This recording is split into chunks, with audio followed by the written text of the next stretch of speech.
All right, so the recording's going and we will get started. So again, hello everybody. It's good to have you with me. There's several of you here tonight. We're going to be talking about fasteners, and I want to just open up the announcement. I wanted to thank Paul here, who's with us tonight, because you helped me fix an issue um, about some of the modules were not showing correctly, and I believe I have that all fixed now.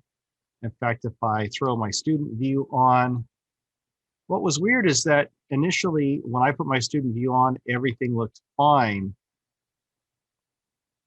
Um, so a couple things, right? Like right now they're all collapsed, but I can go to expand all or collapse all. Um,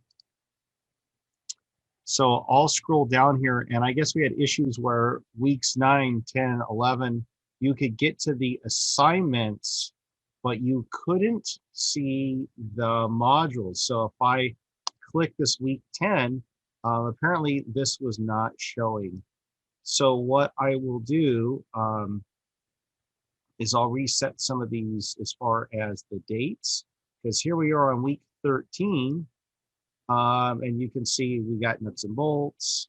We have our hands-on assignment, hands-on activity there, which we'll talk about in a minute. But everything is up and working now. But for some reason, it just wasn't showing. And I actually had to take them down and then launch them back up.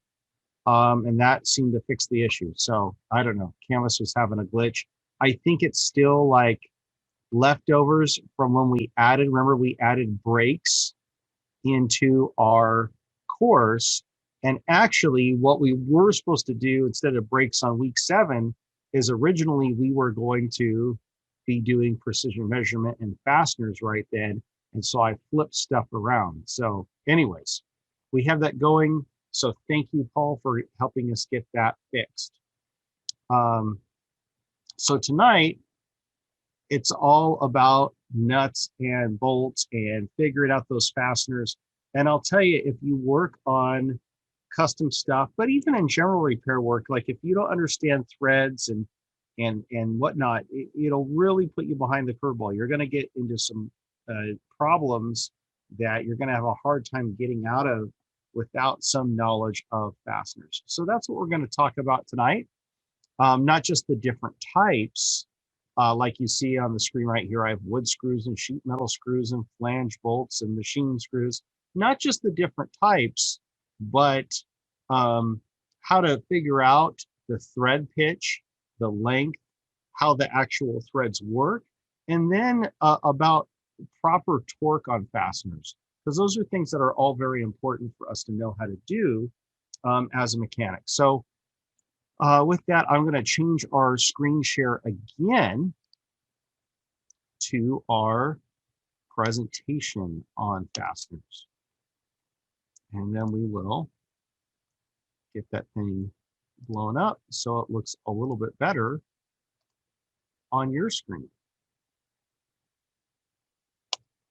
Okay. There we go. So here we have a suspension setup that was from a car show. And you know what? This is a good example of, you know, knowledge of custom fasteners.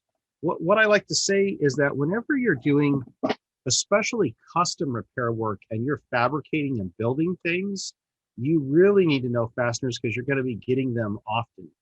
But I've also found that in racing, in motorsports, we change our fasteners, right? The bolts holding like this upper control arm together, or this lower control arm, or the brake hardware, or the tie rod end. We change these things more often because if one of these bolts or nuts failed, right? One of these fasteners failed, it could affect the safety of the car on the racetrack. And so we tend to change our fasteners out much more often than you would do in normal repair work. So if you're building something custom, like here we have a front suspension setup that's on custom airbags here with disc brakes, and here's the shock absorber. you know, he has grade 8 fasteners all over the place on this thing. This the uh, bolt here on the steering arm and tie rod end has a cotter pin through it. You know, when you're doing work like this, you're often getting a lot of custom fasteners, and you got to be able to recognize what you're working with and figure out its thread pitch. So that's much more important, especially when it's something that you can't just say, oh, this is a year, make, model, whatever, and I need a bolt for this, right?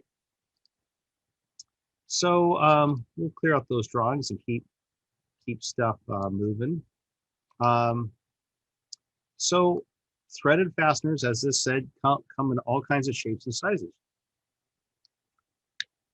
And with that, you can see that I have a bunch of stuff on the screen, but I also will put some stuff up on my document camera with different threaded fasteners, and you'll see that it relates to the precision measurement we were talking about last week, okay?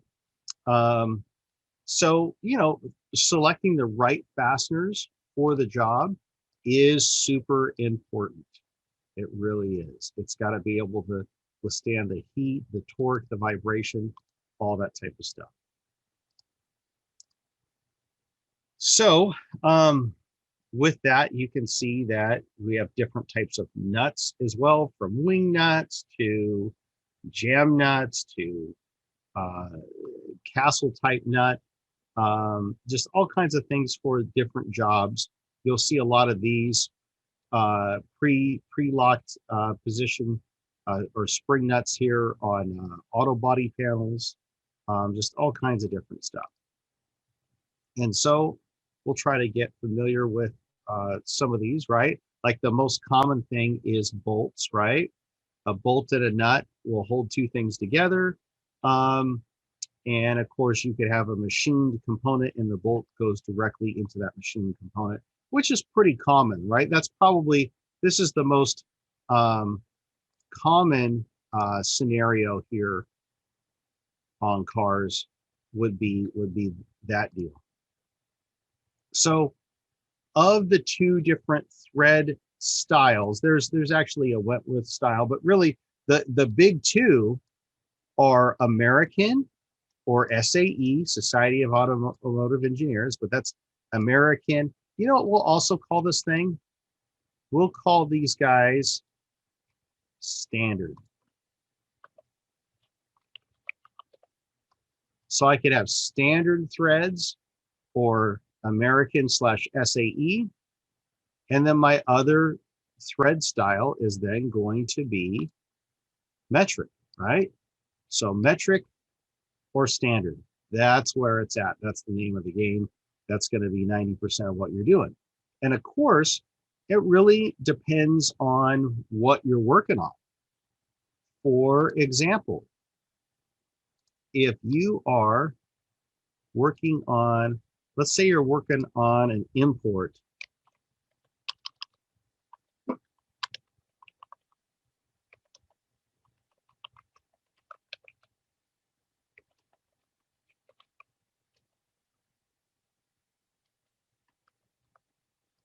like a Toyota, Honda, Mazda, or BMW, well, that's going to be metric threads, okay?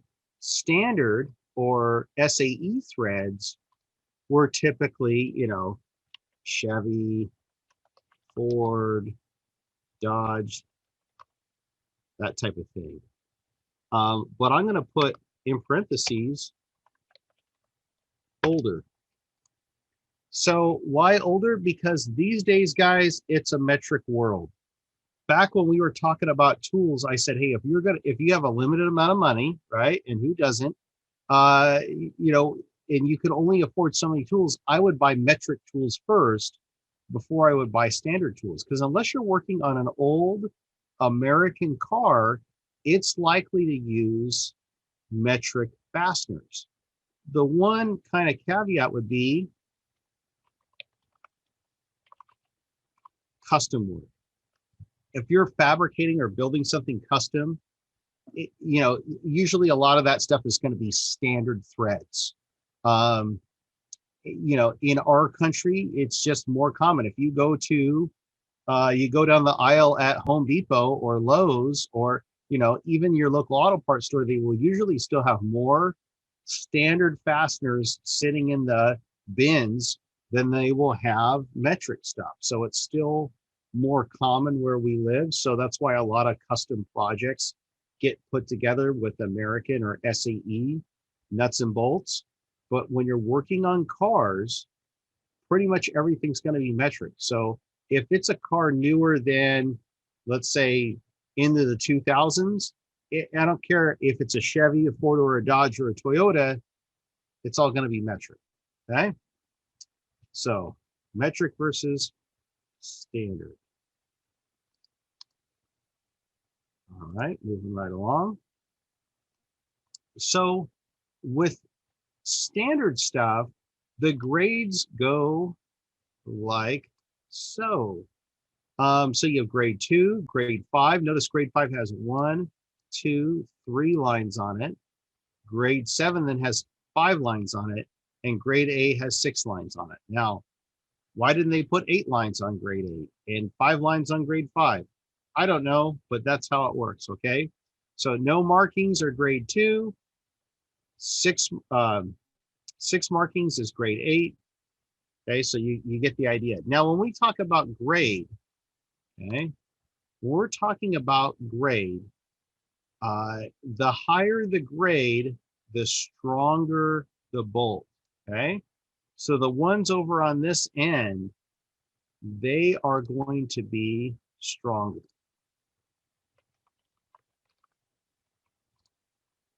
So, as you go up in grade, you go up in strength of that fastener.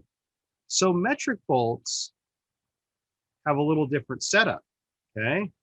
The metric fasteners, it's all about this number that's put on there. 4.8, 8.8 is real common. That's what it is. And actually, I was working at a shop today, and we actually had some folks putting together a clutch on an old Volkswagen Bug motor, and they're like, "Oh yeah, the thread pitch is 8.8." I'm like, 8.8? That doesn't sound right. Well, they saw this 8.8 on there, and they thought that related to the thread pitch, but it doesn't. That relates to the strength of that fastener. So as the printed number goes up, the strength of the fastener goes up. Now, that's for both of these markings are for what I'll call an aftermarket fastener. Okay. A lot of times fasteners that are from the manufacturer will not have that. So actually, I grabbed a couple fasteners here. This is a bolt off of my Mazda. It's off of its front suspension, and it does have an 8 in there. So it does have a marking, but oftentimes on bolts that are like made, like a car manufacturer will work with a specific fastener supplier for a component or an assembly, and they may not follow this marking system. I would say, if in doubt, use a higher grade of fastener, okay? And I forgot to grab some washers. Let's see.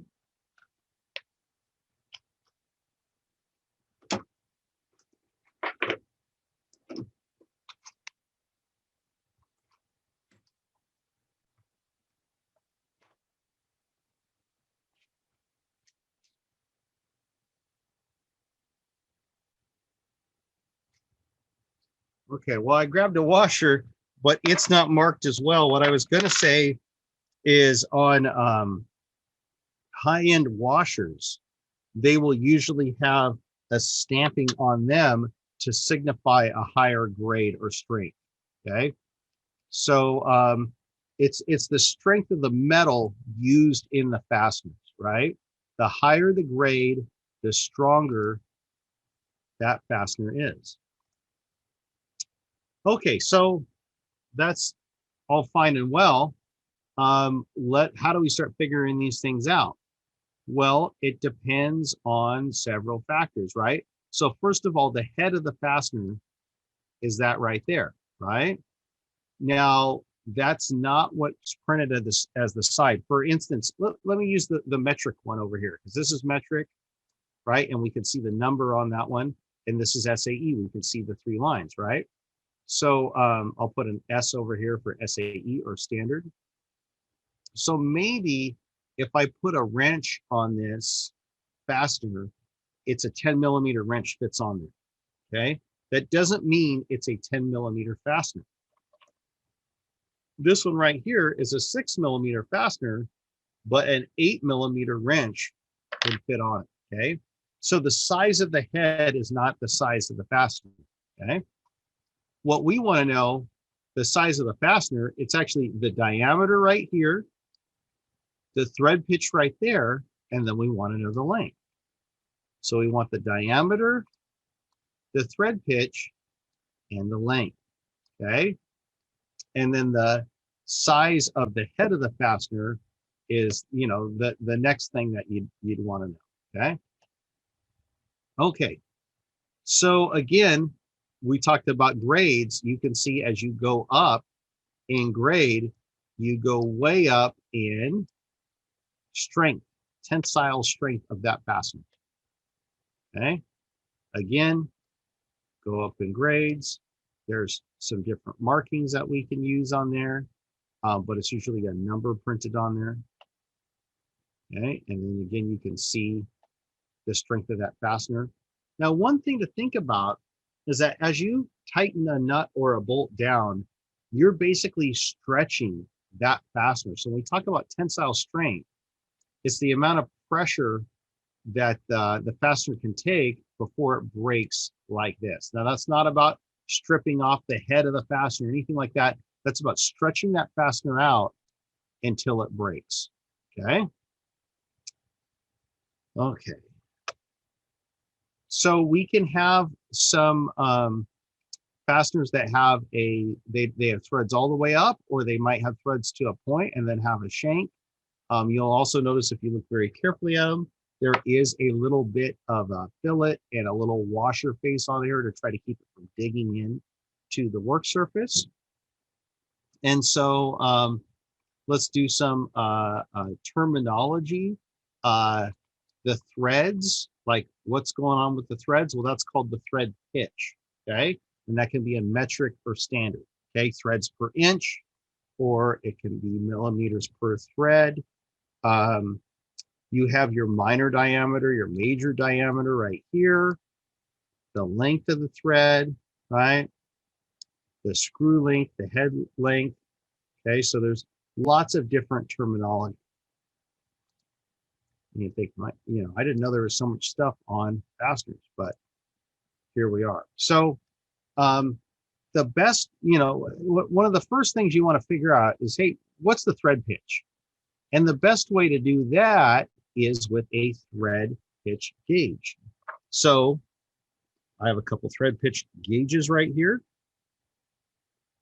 You can see that this one says SAE.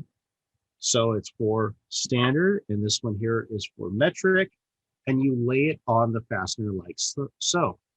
And what you'll find is basically you have, when it comes to standard, you have coarse threads and fine threads, unified national coarse or unified national fine, okay? These thread in easier and faster, but these can take more torque because there's more threads to support that torque in the fastener. And of course, you have metric threads, and they can vary from metric threads that are more on the coarse end of the spectrum and metric threads that are more on the fine thread of the spectrum. So you could have a thread pitch that is a 1.0, so there's 1 millimeter of distance between each thread, or you could have a thread pitch that's a 1.75, so there's 1.75 millimeters between the threads, right, from peak to peak, or coarse to coarse, or basically one thread on it.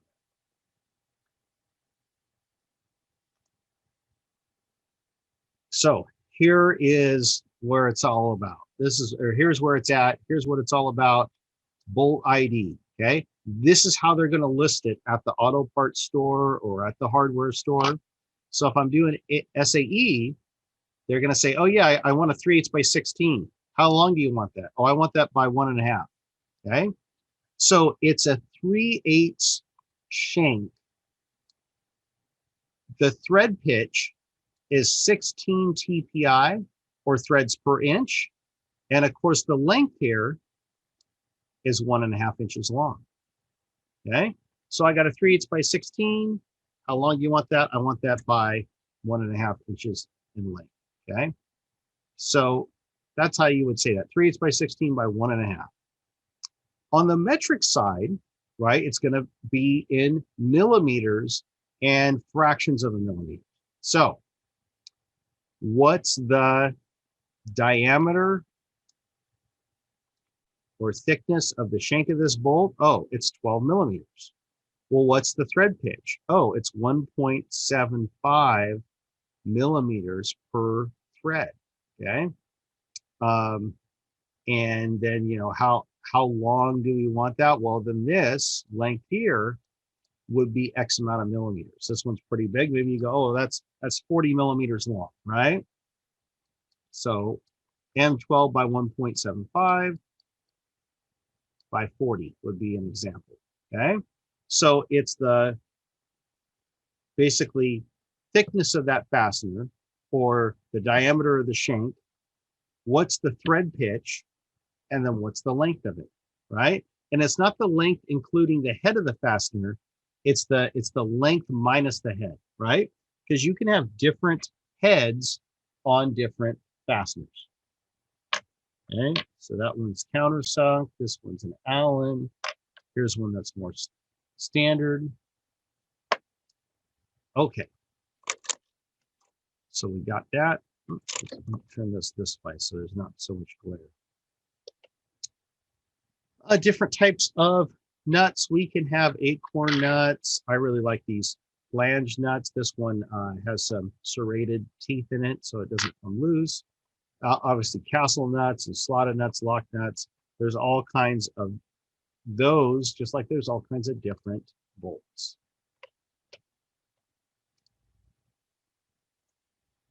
Oh, excuse me. All right, so screws. Well, there's all kinds of different screws as well. Of course, we're probably familiar with standard and Phillips, but there's also Torx, and this actually happens to be a tamper-proof Torx. Okay. Usually we're going to either have like sheet metal screws, or we'll have stuff that's a fine machine type screw in automotive work. Okay, and you can have different heads on those screws. They can even have self-tapping screws on there, which would have these flutes on the edges. Okay, and then locking devices. So you could have, you know, cotter pins there that go through and lock those two guys together. Like here we have a cotter pin and a castle nut. What you'll find is your steering components on your cars, and sometimes some of your suspension components will be cotter pinned in place. It's a safety thing. And actually, it's one of the things, a lot of times we have to do this in racing. The rules will specifically say that you have to use safety wire or cotter pins so that that fastener absolutely cannot come loose. And so I can't tell you how many hours I've spent manually drilling fasteners so I could pin those fasteners. Okay. Then there's other things. There's locking washers. There's all kinds of things that, you know, will give you some type of locking mechanism, whether it's has distorted threads or it's pinched on the end, stuff like that. So there is lots of locking devices. There's also things that are like nylon lock nuts that are really only made to be used one time. Things like on the end of your crankshaft, you have keyways and key slots and different ways if you're trying to secure something to a shaft. Snap rings are used a lot inside transmissions. Here's an example of a snap ring. Here's another example of a snap ring and another. So anyways, there's also pop rivets. We see that used a lot in aviation. heating and air conditioning, also just in general fabrication, right? Now, if you pop rivet something together, you know how you have to take it apart? You got to drill those pieces and drill the pop rivet out to get it apart. Helicoils, we'll talk more about these when we're doing thread repair next week, but that's a way to repair threads on things like transmission shift linkages and carburetor linkages and stuff, throttle linkages. A lot of times you'll see E-clips used to fasten those linkages together so they don't fall apart on you, okay? And of course, you know, it's super important to always check your fasteners. Make sure they're not too long. I've seen this happen, and then it messes up threads.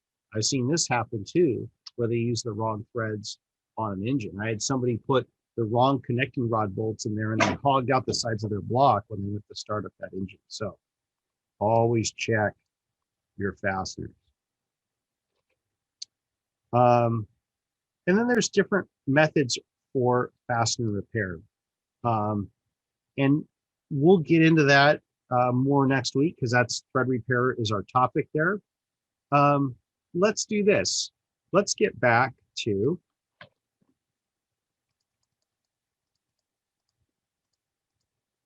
identifying our fasteners.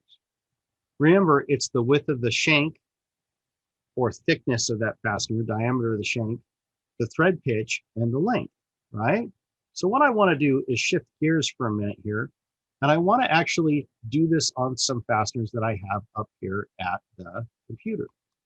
So I'm going to change my screen share and stuff around, if I can here. All right. And what we're going to do is we will get out of that guy, and we'll minimize some of these things and get our document camera up and running again. And I got all kinds of stuff on my desk. It's a little bit of a mess, but we will ID some fasteners. Okay. So first of all, at the hardware store, they will usually have some type of bolt screw gauge, right? And those things are pretty expensive. We got some for the college. I put one in the engine lab. We put one by the tool room. Each one of those thread checker things, the big heavy duty ones, usually are a couple $100. But you can get these little card style ones relatively inexpensively, and they are handy. The downside with this guy being plastic, if I, you know, am not careful, I could strip out the threads in the plastic pretty easily. So you do have to watch it, but it does allow you to figure out, you know, what is national fine, what's national coarse, what are common metric ones on the side of here, and it also tells us drill sizes and stuff.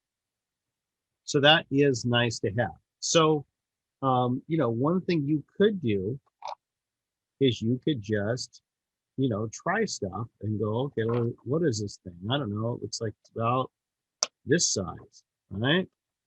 And screw that thing in there. And actually, if you're using one of the ones at the hardware store that they're nice and strong, that probably would be a pretty good way to do it. This one being plastic, what I will usually do is take out my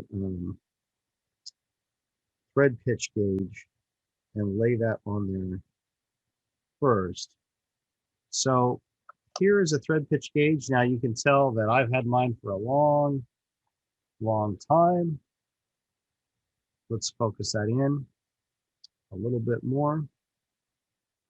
So here what we can see is that I have a, get my pointer here. So that's 0.75 millimeters for, you know, for each thread or from thread to thread there. We can see a 0.6 here. Okay, so that's kind of more on the fine edge of the spectrum. Versus now I'm getting a little bit more coarse. So there I have a 1.0. There I have a 1.25. These are much more common. Okay. So like I'm going to lay this on here, and you can see that this fits in there nicely. It's a 1.0 thread pitch. So it's metric and 1 millimeter per thread. So the distance from peak to peak or from root to root of each thread would be a millimeter. So we figured that out. It also tells us that this bolt, because I screwed it in here, this is an M6, okay? What does that mean? That means that this guy is 6 millimeters. Now, remember we did some precision measurement stuff last week? Let's zero out our dial caliper here. Let's measure this guy. So I'm going to put him in there. And you're probably thinking, well, wait a minute. That this dial caliper is in standard, and you're trying to measure a metric bolt that's 6 millimeters. Well, what am I measuring here? I have 100 thousandths, 200 thousandths, 200, and let's say 29 thousandths, right? Well, all I have to do is a little bit of math, guys. All I got to do is a little bit of math. So we are 0.229, right? We need to multiply that by 25.4, and we get 5.8166. So, you know, what's that thing really? Oh, that's a 6 millimeter bolt. Okay, so that's an M6. So again, a little bit of math, your measurement tools that can get you going in the right direction. Why do I like doing that? Well, because I know this thing's plastic. If I threw a 1.2, an M6 by 1.25 in there, and I just tried to torque it down real hard, I could strip up that plastic pretty easily. And I wanted to kind of go through the steps. So here, let's just set it on the table right there. Here's one. I know it's standard. In fact, I know it's standard, and this has 3 lines on it. So is it a grade 3? No, that's a trick question, right? That's a grade 5 there. Remember that the 3 lines represent grade 5. In fact, what we'll do is we'll put our presentation back up and go to right here. Yep, 3 lines, grade 5. 5 lines are grade 7. Okay, so we have a grade 3 bolt, and we know it's SAE. So how can I figure this guy out? Well, I can measure him, right?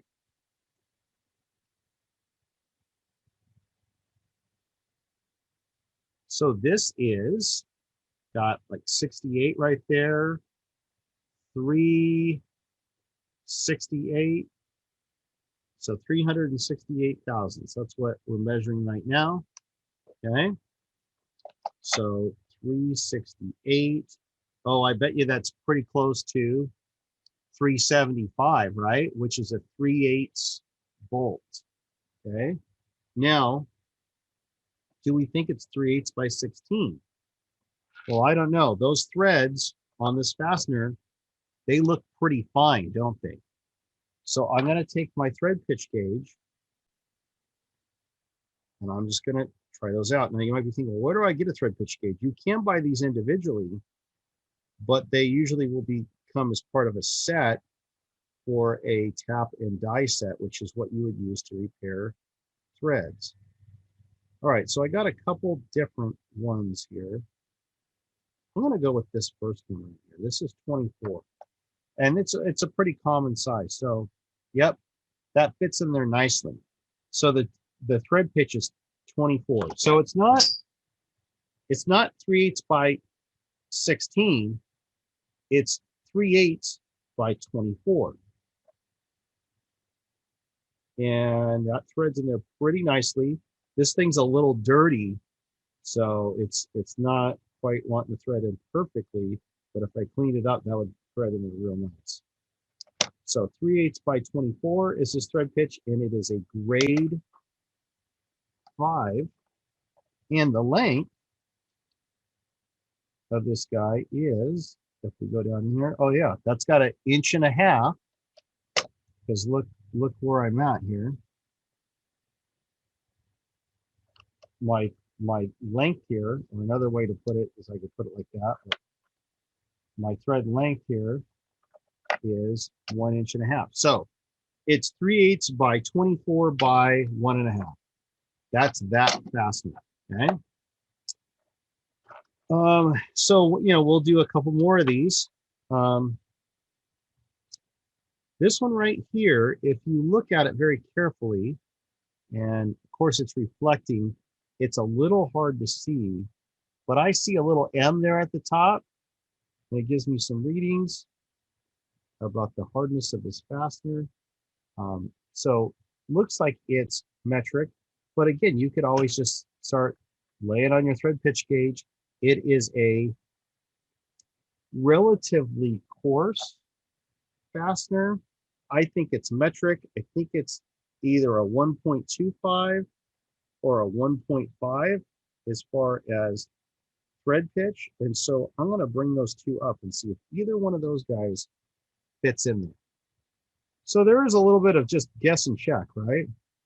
Look at that. 1.25, 1.5 is way too coarse. 1.25 fits pretty nicely. What you'll find is if I grabbed some of the SAE styles that are in threads per inch, nothing's going to fit quite right. Like 18, it's close, but it's not exactly right. So what we're saying is a 1.25, and this looks like an M8, and there it is, M8 by 1.25. Okay, what's the length on that? Well, remember, this would be in millimeters, but we could figure this out. We could measure this guy. All right, so we're getting, let's say we're getting 900, let's say 930 thousandths. So I'll put this up, clear it out, 930. Actually, that should be 0.930 times 25.4, and we're getting a fastener length that's probably right around 20 millimeters in length. They will usually end in 5, so they'll be 20, maybe 25 millimeters, right around there. So anyways, all that stuff does apply. Well, what about for figuring out the thread pitch of a nut? Well, I kind of work the bolt end of it, right? Like if I have a nut sitting right here and I'm like, oh, what's the thread pitch of that? Well, I could try to take my thread pitch gauge and stuff in there. And they do have thread checkers for these at the hardware store. But usually what's easier is to find a bolt that fits it and then work your way from there. So what I notice about this guy is that he has numbers on the top, right? There's that 8.8. So this guy's probably metric. And again, what this feels like is an M8 by 125. Yeah, there it is. And so this is the M8 by 125. Now, when you start working with fasteners a lot, you start to see some common trends. All right, let me do one more. This one is off the suspension of my Mazda. So, and it's, stock. It's not crazy modified or anything. So we know, again, this should be metric. This is a big bolt, so it's probably a 10 or a 12 millimeter shank. So I got 470 thousandths there on this thing. So let's 470. Okay, and oops, I did it again. 0.470 times 25.4, 11.938. So I'm going to say that is a 12 millimeter fastener. And if it's a 12 millimeter, a real common thread pitch would probably be like 1.75 or 2. So anyway, so I'm going to start laying on some different ones. Here's a 1.5. Oh, look at that. That fits there pretty good. We'll do a 1.75. No, that's too coarse. So here's what's interesting. I have an M12 by 1.75. It starts, but it only goes in a bit and then it stops. It'd be really easy for me to strip out my plastic little thread checker here because this thing isn't, I know it's an M12, but it's not a M12 by, it's not an M12 by 1.75. It's an M12 by 1.5. So it's a little finer thread than that, okay? And you see that a lot. Remember the factory that they will engineer what they need for fasteners. So a lot of times they'll pick that thread for what they want, and it might not be a common off-the-shelf hardware store item, okay? Now, also look at this. I wanted to point out one other thing on this thread checker, guys. And that is, here, if we look at this, it tells us the decimal equivalent. So that M12, it's at 472 thousandths. Remember that our micrometer, or I'm sorry, our dial caliper here, he's only accurate within 2 or 3 thousandths, right? So because he's only accurate within a couple of thousandths, you know, if he was a couple thousandths off, we measured 470, this thing says 472. So that's how you can see that discrepancy. So here we have precision measurement and, you know, our fasteners kind of going hand in hand. Of course, we could also measure the length of those guys with our machinist rule if we wanted to do it that way. I got one other thing I wanted to show you. Or actually, no, I got a few other things to show you. So I guess the first thing here is, this is the blower belt pulley. So behind me, you guys see in the background is that hot rod that I've been working on. Well, that hot rod uses a 2-inch blower belt, and you know, which is fine, except when I went to buy pulleys, they only came in 3 inches in width, right? And so what we did is we machined this 3-inch pulley down to make it just over a 2-inch pulley. So we machined it down on the lathe so it's the right thickness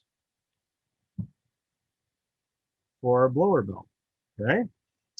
The other thing I wanted to point out here is this slips on the end of the crankshaft. So notice that it's got a keyway slot machined in there, and there's a key that goes into the crankshaft to lock this pulley to the crankshaft, so that when the crankshaft spins, this guy spins with it, and then a bolt goes through this assembly.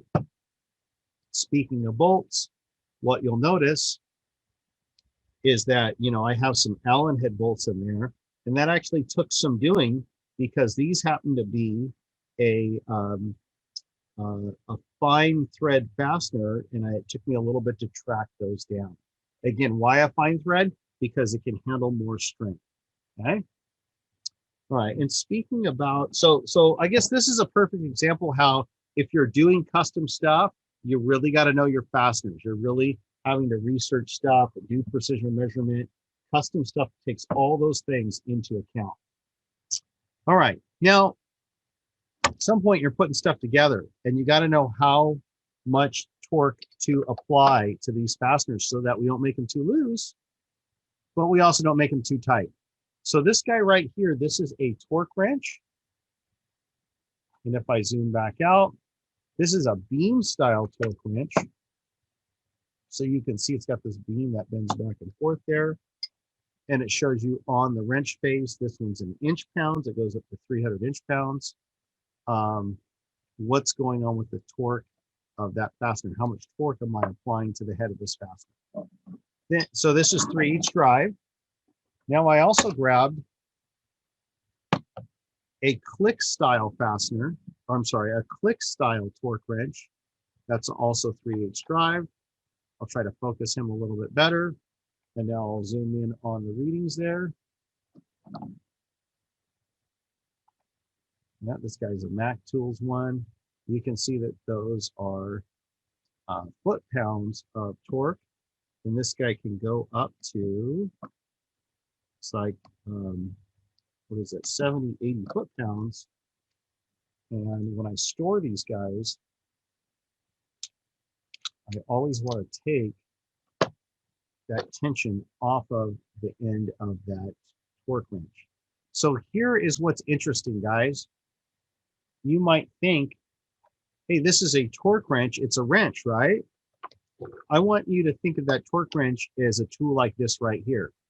It's really a precision measurement tool, okay? So you don't want to drop these on the ground. You don't want to throw them around. I don't even like using them for breaking loose fasteners. A lot of them are designed totally not to break loose a fastener. They're only designed to tighten a fastener to a specified amount of torque, okay? So whatever style of torque wrench you have, you want to take care of that torque wrench. So let me convert this thing back over to the computer, and we will change our screen shares again. But this time, we're going to go to a screen share that's a little different. So I will get that going, get that kind of out of the way. We're going to go like that. And all right. So this is a mechanical torque presentation, but you know what? I think rather than that, I'm just going to skip to what we want, okay? First of all, this is a good place to start, really. What you guys need to realize is that a bolt is like a spring, okay? When we torque that bolt down, we are stretching it out, and that's what gives us our clamping force. Okay, so we tighten that bolt up. That's what he's doing. You're basically trying to take two separate parts and hold them together and have them act as one part or one assembly, one complete unit. And what's doing that clamping force? It's the tension of the bolt. So as you tighten it down with a torque wrench or a regular wrench, you're stretching the bolt, and in turn that bolt is squeezing those components together. Okay, that's the relationship of what's going on there. That's the forces that are enacting every time you tighten down a fastener. Okay, so your load or clamping force is all about how much you're stretching that fastener. Okay, I have here clamping force is created by the spring action of the bolt. Okay, what we want to do is stretch it just enough that we get the right amount of clamping force, but we don't want to stretch it too much that we overload this guy and we stretch him out. We want to hit the sweet spot, just like I have it saying right here in our presentation, right? Okay. So what's this look like real world? Well, as you're tightening a fastener, you progressively get it tighter and tighter. So you start to tighten it down, you run it down. This is like the phase where you're just taking out all the play of that fastener. And then you've taken out all the play, and now you're kind of aligning things. Like you're starting to put some pressure on it, and it's starting to straighten out and get nice in alignment. Then when you go into this elastic phase, what's happening now is I am now starting to stretch out that fastener, okay? Well, if you keep going, if you blow through this elastic phase, because usually we're going to be right, somewhere right here in the middle of this. If you get into the yield phase, basically now you're going into the point of no return, where you stretch the fastener too much and you overseed its tensile strength, and it starts to get softer, and you lose clamping force. So usually we're going to stay right in the elastic phase. There's some special fasteners where we do take them down into this plastic or yield phase, and they're specifically called torque to yield fasteners. In fact, let's check a few of those out. So I'll clear out my drawings, and we'll just put up the internet real fast. I think what I will do is clean up that screen share a little bit. And I'm going to type in here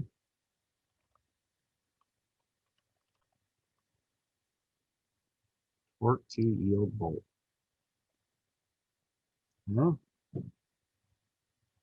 So,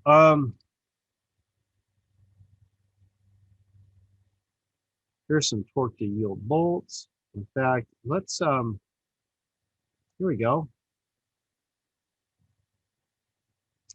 So, torque to yield, these are for a Chevy Duramax cylinder head bolt. In fact, and each bolt is $5.50 there. There might be a dozen of them on each cylinder head.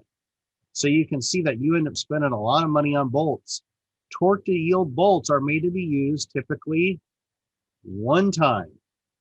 So, basically you're taking that bolt, when you torque it down, you're taking it into the yield phase where it actually starts to stretch out. So it's usually a one-time use bolt. Some of them, you can maybe get a couple of uses out of them, and then they give you specific spots to measure the fastener with a caliper like this to see if it's stretched wrong. And if it's stretched a certain amount, then you have to replace it, okay? We're doing that more and more, especially for things like our cylinder heads, because the clamping force is so critical. If we think of that engine when it's running and it's going through the 4-stroke cycle, right? Intake, compression, power, exhaust. Essentially, that power stroke, it's trying to blow the cylinder head right off the engine block. And so we need some good bolts holding that down, and of course, a really good cylinder head gasket as well to keep everything together, right? And when you think about, that's happening over and over again, and a car can go 100 to 200,000 miles without failure, it's pretty amazing. So the right bolts, clean threads, proper torque, those are all super, super important. All right. So now that we got that out of the way,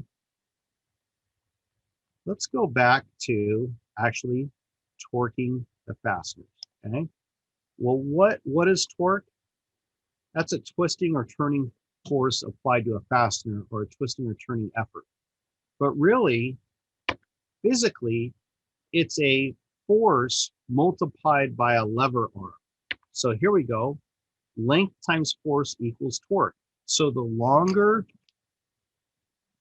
my wrench, the more torque I can get, because the length gets longer, okay? The lever arm is longer. So that's actually how we calculate torque, is length times force equals the torque, okay? And of course, this has been figured out for many, many centuries at this point. So when you look at torque spec, it might be in inch pounds, or it could be in foot pounds. Occasionally, we'll see it in Newton meters. But yeah, inch pounds and foot pounds is more common. And of course, it's all about the length of the lever arm and the force that's being applied, okay? Why is it so important? Because, again, it's all about getting the right amount of clamping force to hold these parts together, right? And so that's a super critical aspect of what's going on any precision built assembly. All right, so now what I want to do is I need a piece of paper here. And, you know what? This one will work. Let's see if I got something better. Even better. Okay. Piece of paper here.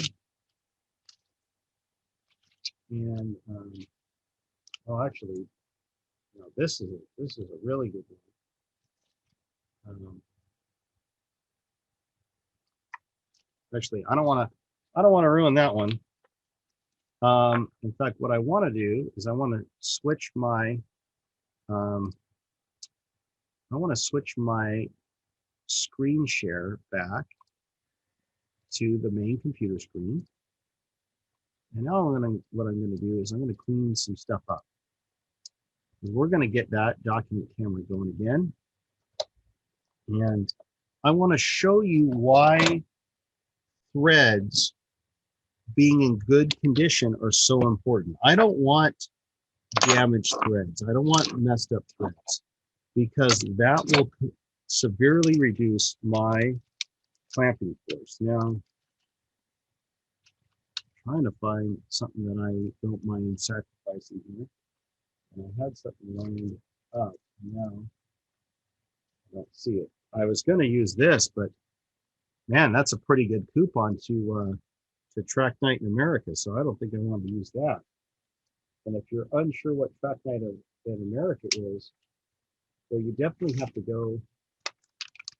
You definitely have to go check that out. Okay, so let's see.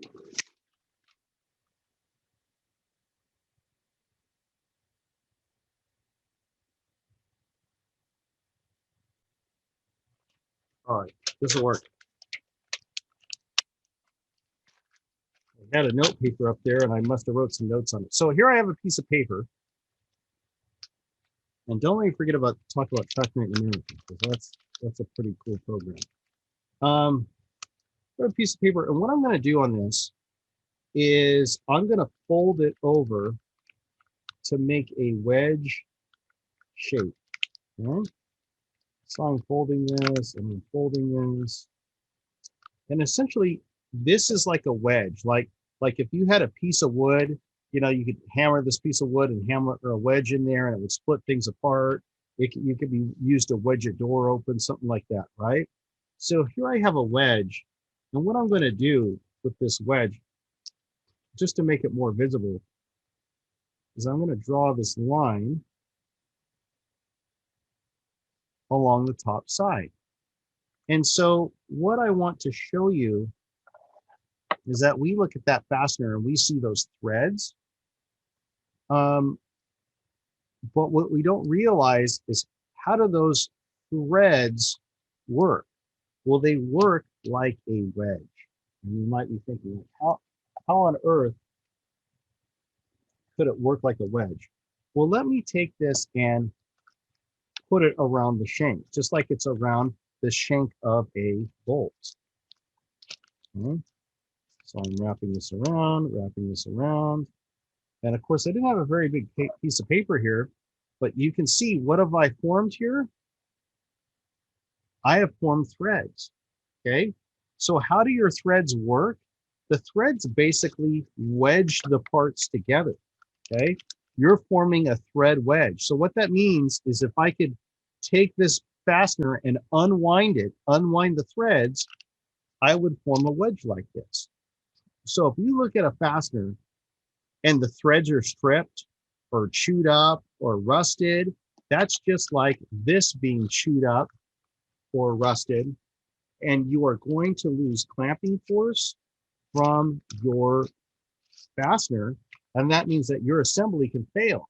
So here is what stripped out threads would look like if you laid it out and you unspun those threads in that thread wedge. You could see that, oh, I wouldn't want to use a wedge like that. That's not going to work right. Well, that's the equivalent of damaged threads on a fastener. Okay. So hopefully that makes sense to you, and why it's so so critical to uh, get have good fasteners on your assemblies. Now, I showed you a thing from track night in America, and that reminded me to talk about this. So what we're going to do is we're going to wrap up here with I'm going to clear out my scribble there, and we will bring the presentation back up. So at this point, essentially, you guys have seen all the special things I wanted you to see. Although I will say that when we were talking about torquing things down using a torque wrench and cylinder heads, there is always a torque sequence to this, right? So if you're torquing down your wheel lug nuts, it's going to go in a star pattern, right? It's going to go in a star pattern. So what's that star pattern going to be? You know, it's going to be starting here, going across 1, 2, 3, 4, 5, 6, right? Or 1, 2, 3, 4, 5. You're always going to do your wheels. You're going to tighten those in a star pattern so you get that assembly tightened down correctly. You don't want to end up with something like this, right? Where it's bowed in the center, right? If you tighten it down 1, 2, 3, 4 like this, that's how your assembly would end up. What you want to do is alternate. So if I look at this, it's 1 and then 2, 3, 4, 5, 6. So I'm starting and I'm moving out. I like to relate this to if I was going to lay on a bumper sticker, right? What would I do is I would put it on, and if there was air pockets underneath here, right, I would take my hands and I'd push down in the center and I'd squeeze those air bubbles out from the middle out. So when you're tightening stuff, usually you go from the middle and you work your way out, okay? Middle out is your basic torque sequence. If it's something like a wheel, something that's round, you're gonna have a star type pattern, okay? All right, so with that, we have covered the highlights of fasteners, and what I wanna do is clean up a lot of our screen shares and scribbles and different things. And I'm going to change this thing back to the internet. And we can close that out on the torque to yield. Bolt Depot is a good place to check out for information about fasteners and torque charts and all kinds of different things. Okay. Pretty good little fastener guide that they have right here for you guys to check out. So that would be worth looking at. And if I go back to our modules here we are, week 13, fasteners. I got a nice little handout on nuts and bolts, but I also wanted to point out this hardware activity, okay? So I tried to, I'm always trying to make stuff hands-on. And so this is like an extra credit thing, but it's something that's a little bit more hands-on to get you doing and checking out fasteners. So what do? You have a project at home, take a nut or bolt off of your home project. This could be taking a nut or bolt off of your car like I did, or it could be off of a bicycle or just about anything. And then go to your local auto parts store or hardware store, and I want you to match it up and figure out what the thread pitch, length, and size the fastener was, right? Take a picture of both the original fastener and whatever replacement you could find at that auto parts store or that hardware store. Now, you don't have to buy the replacement fastener, but the idea is like you're going through the steps, like if you broke that fastener, how could you find a replacement for it, okay? And what would that fastener cost? So you're going to submit a picture and a little text entry on here. So you upload a picture, submit a little text entry of what's the thread pitch and how much would it cost. So it does get you going to the store, kind of doing some hands-on stuff, because that's what happens is you're working on a project, you misplace fasteners, you break something, and now you have to replace it. And this is where you need to know how to be able to read a thread pitch, figure out the diameter of that fastener, and then know the length. Okay, so that's a little extra kind of bonus, extra credit activity that I put together for you. So hopefully some of you guys check that out and do that. And you might choose to do that rather than do the regular assignment on nuts and bolts, and that's fine as well. Here we have a video here that's going over the same presentation that I was going over. So you could check that out. We had the fillable form where you ID a bunch of different fasteners. That's something else to just kind of get you identifying different different things there. So anyways, that's what we have for you. Next week, we're going to be going into fastener repair. Okay. But, you know, I brought up that SCCA thing and it reminded me of something, guys. So I'm going to go to one of my favorite websites. I'm going to Motorsport Registration, because if you're a motorsport head like I am, you know, this is where you go to sign up for doing stuff. If you're going to do a track event, any type of race, you're going to work an event, whether it's go-karts, sometimes motorcycle stuff, car stuff, there's all kinds of stuff. And what we're going to do is I have an event I want to share with you guys real quick. That's with the Sports Car Club of America. Now you can see that the SCCA, Sports Car Club of America, does all kinds of different events, from time trials to rally cross to club races, all kinds of different things, to autocross, where it's how fast can you drag your car through a set of cones. And oftentimes, like, you're like, hey, this stuff looks cool. It's, you know, might be overwhelming. How do I get involved with this stuff if I don't know anything about it? I mean, you can't just sign up and show up to things, but it's always nice to have somebody that you know that's there, or somebody going with you. So you guys can reach out to me, because I've spent a lifetime of doing this stuff. But I also wanted to show you this event that we kind of set up special just for you guys and auto students just like you. It's a tech day event. So the idea is, if you're an automotive student or an automotive enthusiast, go into ARC, or I'm working with a couple other schools as well that are both community college auto programs just like ours. It's a special event where you go out to the racetrack, you get to see all the people on these different crews and teams and see what they do, and you get to get close to the cars. And we even will be giving some folks rides in the pace car around Sonoma Raceway, also called Sears Point Raceway. And it's an awesome thing. It's an awesome event. And the idea is to get you to learn how stuff works at the racetrack. One of the things that you may not realize is everybody that works at the racetrack, a large majority of those teams are all volunteer positions. So you could be pulling a formula car out of the gravel trap, just like those guys are doing right there in that picture.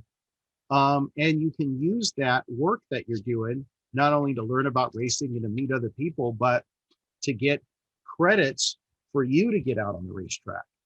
And so there's all kinds of opportunities for you to get out on the racetrack yourself.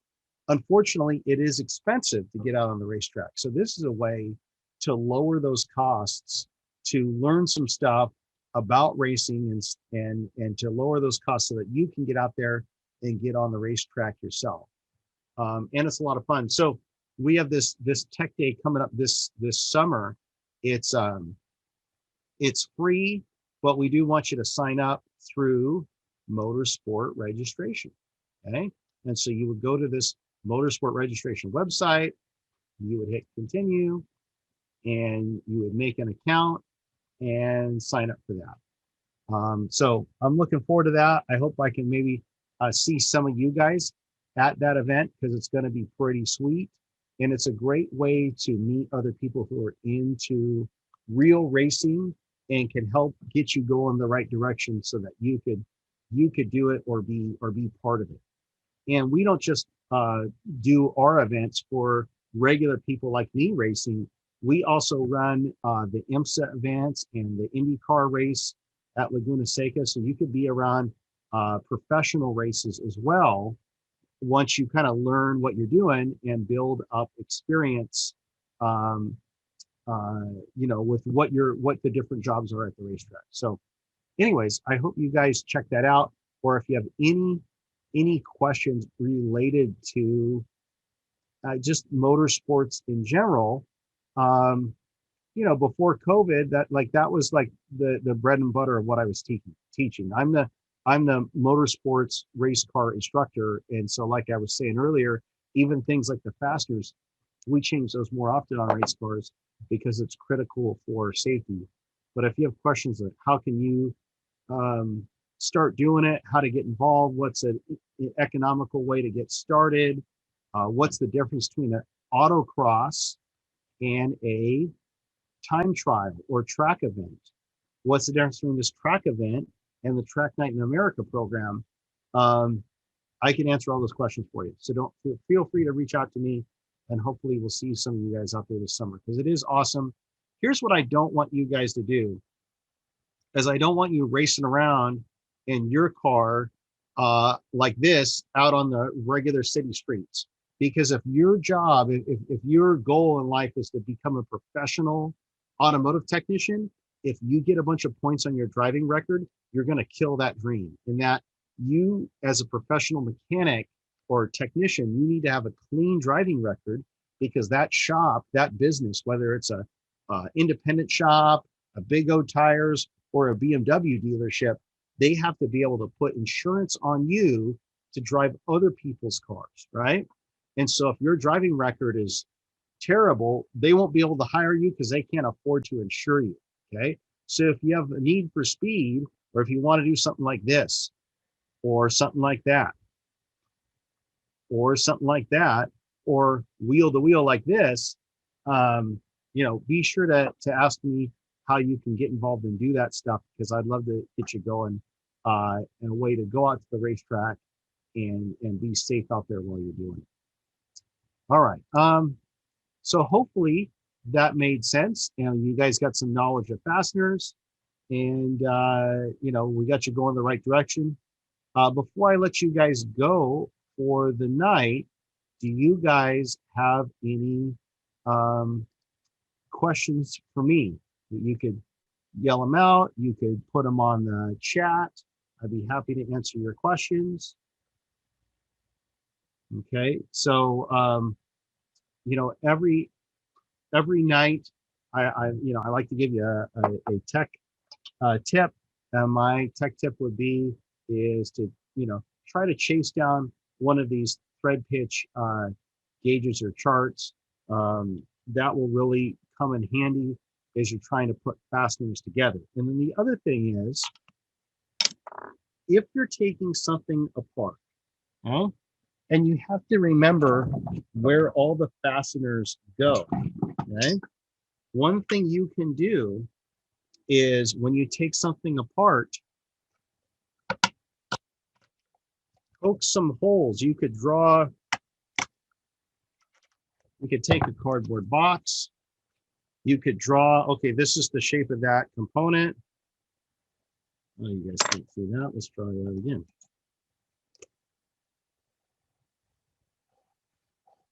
So maybe I had a part and it's shaped like that, and I want to know which bolt goes where. Oh, okay. The flange head bolt went over here and the non-flange bolt went over there. This is a way for you to make a template so you know where all your nuts and bolts go when you go back on reassembly.